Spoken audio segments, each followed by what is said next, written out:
Okay. I am now going to get my phone ready to record. So, what I'm going to be doing is, I'm going to give you guys the first 3 chapters, or first 3 episodes of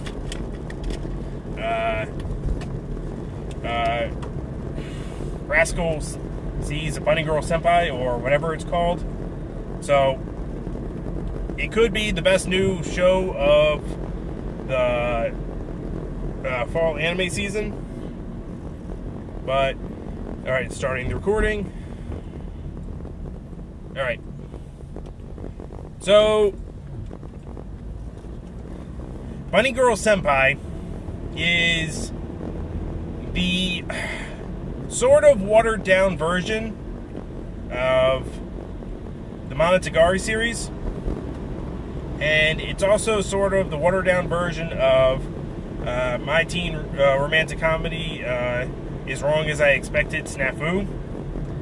And I know I probably just butchered those 2 titles, but everyone's been saying it. They're right. First episode of Bunny Girl Senpai. The main character protagonist is in media race, winking up next to somebody, and he's opening up a notebook that is the true story of something that he wrote down, and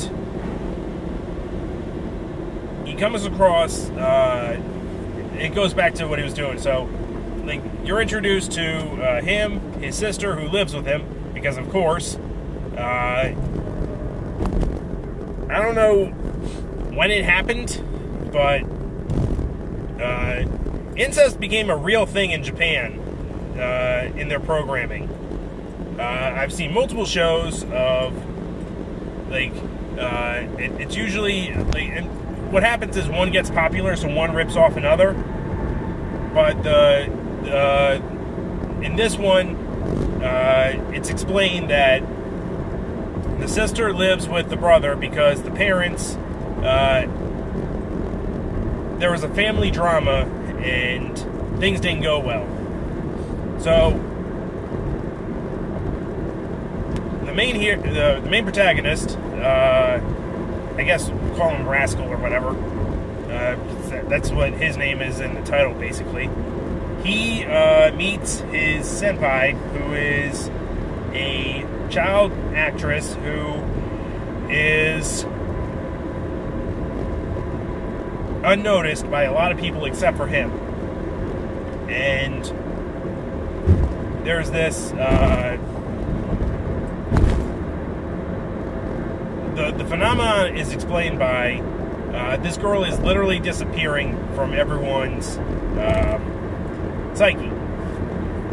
And it takes a couple, like, the first 3 episodes are really like one short movie because it is an arc. So the first 3 episodes,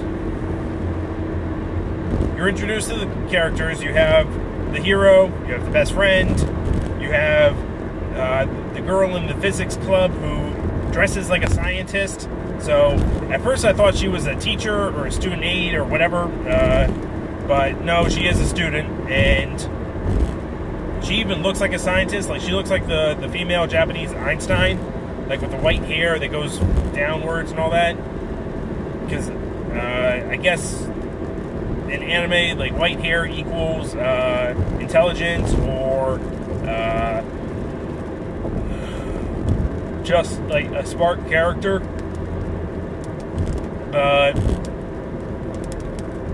In the senpai, the best girl, or yeah, I'd say best girl so far.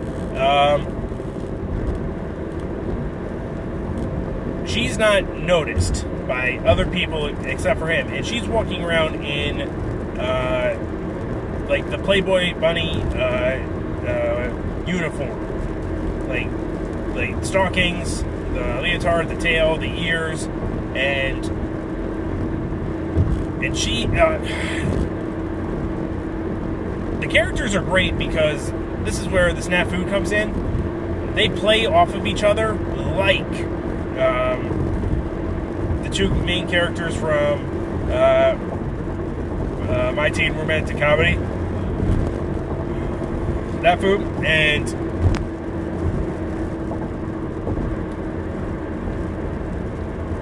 the scientist girl. After talking about it, they all realize that it's something they're calling adolescence syndrome, which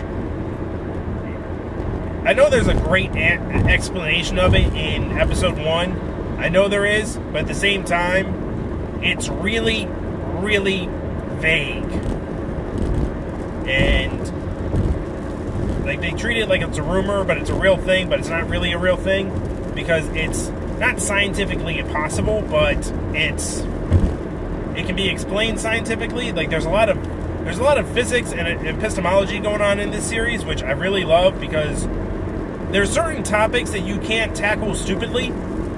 It's very hard to just blunt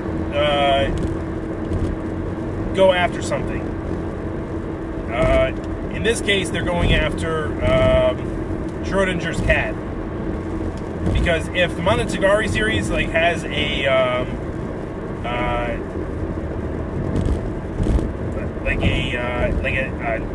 color animal that explains every arc, then this show has a scientific. So far, it's only 4 episodes in. I'm talking about the first 3. The first 3 episodes, they're dealing with Schrodinger's cat. In that, for those that don't know, Schrodinger's cat was a cat in a box with a vial of poison gas. And either the vial has broken open and the cat is dead, or the vial has not broken open and the cat is alive. They do it a little bit more complex in the show, which may or may not be more accurate to the actual model presented by Schrodinger. But for the sake of simplicity, I'm just telling you guys, there's a 50% chance the cat is alive and there's a 50% chance the cat is dead. So before the box is open, it is a super possible state in that the cat is both alive and dead. And it's not until you open the box that you find out whether the cat is alive or dead. And you have to observe the cat once the box is open. Like that's like the super possibility collapses upon itself, so it's one or the other. Now the point of this Bunny Girl is that the girl is disappearing because she is not being observed by other kids and other people. There's a point in the show where you know it's a real thing when Bunny Girl has a very important character just walk by her, and you know it's even more real when various characters stop noticing Bunny Girl as well. So it comes upon the main hero to observe her and all that. And the conclusion of the arc in the 3rd episode hits you with the feels. It really does. It really does hit you with the feels because it sets up not a worst case scenario, but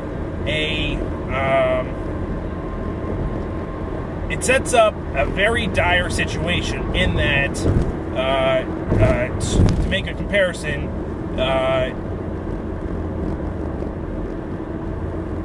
like the ship has gone down, the water is above everything, things are sunk. However, the idea is if he can remember or get people to remember her and just observe her and all that, they can get her to be noticed by other people. So the way he does it is gloriously embarrassing in a romantic comedy, but it works. So will I be watching this show? Yes. this show is scratching an itch for my teen romantic comedy snafu that I haven't had in a while, and I've been waiting for them to do a movie or season 3 of. I think I'm gonna just bog down and buy the remaining light novels I don't have, because I have the first 2, and I don't know. I know it's still going, and I don't know where the anime left off in season 2 or if it diverged at all. But right now, as of 3 episodes, it looks like there's the dynamic between the boy and the girl, Bunny Girl Senpai and Rascal, and it's less visually complicated than the Monogatari series, because that one was just straight up I dare you to look away and not pay attention. That one commanded your attention just on the fact that if you turned away for a second, you could be lost for the rest of the episode. So I haven't finished that one. I'm currently on the the second series of that, which don't ask me which ones are in which order, because theoretically you can watch the main story and not have to watch the movies that would be prequels to the actual story, but keeping this on Bunny Girl Senpai, I recommend it. I'm going to keep watching it. I looked ahead to the 4th episode, just to give you guys a heads up. They're either introducing a new character who is the competing love interest, or they are introducing a character that is going to be a one-off that affects the relationship of Bunny Girl and Rascal. But like I said, it's good. I don't pay attention to the studios as much. I know it's a good studio that's doing it. I haven't had an issue with any of the animation so far.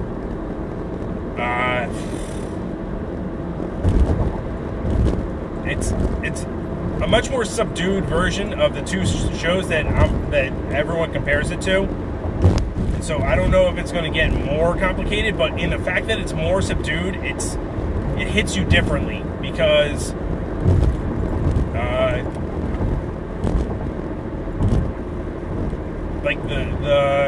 the banter between the characters is very similar, but the nature of the show is tackling the problems with as much depth as the other 2 shows did, because my teen romantic comedy snafu was very much a show about not political, but the nature of getting people to do things. It was very psychological in that sense. It was literally psychological storytelling, in the sense that you would see things like sociological problems explored. You would see group dynamics and how people interact with each other explored. And Monogatari was just that show. It may be one of the one of the best shows that people haven't heard of, mainstream. That's hardcore, avant-garde shit. So, alright.